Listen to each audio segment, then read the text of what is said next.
శైశవంబు మెరసి చల్ది కుడిచి ఆ చుట్టూ ఉన్నటువంటి పిల్లరించాడు ఎవరు?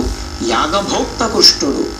యాగమునందు ఇచ్చేటటువంటి హవిస్సుని తిరిగిన ఎక్కడ అవతారాన్ని స్వీకరించాడో, ఎవరితో కలిసి తిరుగాడాడో అటువంటి ఆ యాదవుల యొక్క మనసులు అత్యంత పవిత్రములు. తెలుగు భాషలో బాగా ప్రాచుర్యంలో ఉన్నటువంటి మాటని ఉదాహరించడం జరుగుతూ ఉంటుంది.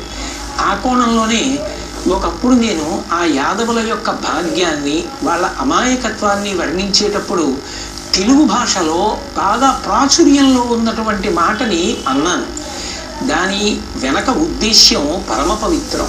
దాని వెనక ఉద్దేశ్యం పవిత్రతని చెప్పడం వినా వాళ్ళని విమర్శించడం కానీ, వాళ్ళని తక్కువ చేయడం కానీ నా ఉద్దేశ్యం కాదు. ఒకవేళ నేను అలా అన్నప్పుడు ఎవరైనా ఆ మాటల వలన బాధ పొంది ఉంటే దానికి నేను క్షంతవ్యుడను.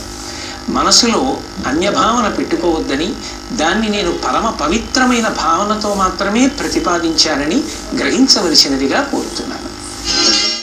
ఆ కోణంలోనే ఒకప్పుడు నేను ఆ యాదవుల యొక్క భాగ్యాన్ని, వాళ్ళ అమాయకత్వాన్ని వర్ణించేటప్పుడు తెలుగు భాషలో బాగా ప్రాచుర్యంలో ఉన్నటువంటి మాటని అన్నాను. దాని వెనక ఉద్దేశ్యం పరమ పవిత్రం.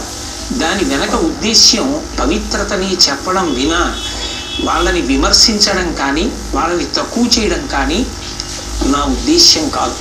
ఒకవేళ నేను అలా అన్నప్పుడు ఎవరైనా ఆ మాటని గ్రహించవలసినదిగా కోరుతున్నాను.